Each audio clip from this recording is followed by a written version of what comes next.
La Constitution qui est abondamment citée et qui garantit l'indépendance de la magistrature doit être lue dans son entièreté quand on entend recourir à cette Constitution. Il est clairement indiqué que lorsque le juge estime son indépendance menacée, il doit saisir le Conseil supérieur de la magistrature.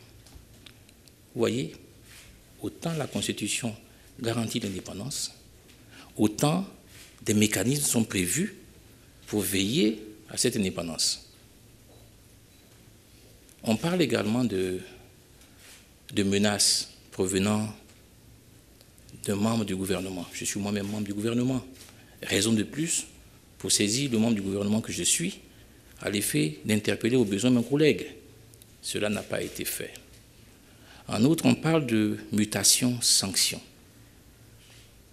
Quand vous prenez la Constitution, et je l'ai toujours sur moi, l'article 146 dispose que le Conseil supérieur de la magistrature donne son avis conforme sur la mutation et la promotion des magistrats du siège. L'avis conforme veut dire que si le Conseil supérieur n'est pas d'accord, la mutation ne se fait pas. Il ne peut donc y avoir de mutation-sanction. Je ne vais pas tomber dans la polémique. Je voudrais au contraire appeler les magistrats à plus de sérénité, qu'ils soient au travail, qu'ils œuvrent, puisque la justice est rendue au nom du peuple, qu'ils œuvrent pour le peuple et qu'ils soient sereins. Beaucoup d'efforts sont faits par le chef de l'État et par le gouvernement pour justement faire en sorte que les magistrats soient dans des conditions psychologiques, matérielles et morales satisfaisantes. Si un juge estime que son indépendance, son intégrité physique ou morale est menacée, il s'adresse au Conseil supérieur de la magistrature. Et c'est là où sont débattues ces questions. Donc, le Conseil supérieur, je suis membre du Conseil supérieur de la magistrature, on n'a pas été saisi. Personne, à la date de ce jour, ne m'a fait cas d'une émission de l'exécutif dans le travail qu'ils font. Cette déclaration qui est intervenue ne précise rien. Ne précise rien. C'est la raison pour laquelle j'appelle l'ensemble des magistrats placés sous ma tutelle technique à plus de sérénité, à œuvrer dans leurs offices, à travailler, sans se laisser perturber par ce genre de déclaration.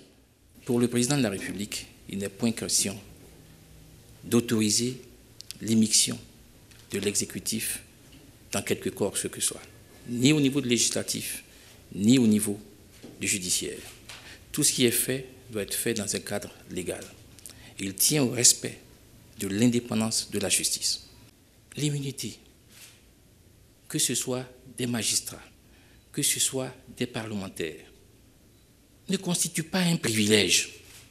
C'est une simple protection accordée aux parlementaires pour l'exercice de leur profession. Ce n'est pas un privilège. Nul ne doit être au-dessus de la loi. Donc je peux vous le confirmer. Il n'y a pas d'immunité absolue. Il y a des procédures qu'il faut respecter. Et la justice respecte les procédures.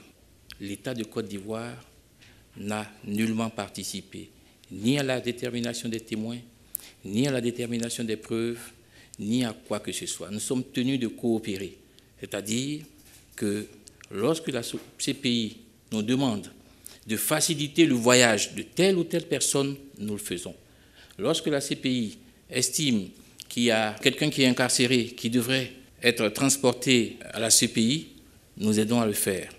Mais nous n'avons pas participé à quelque instruction que ce soit.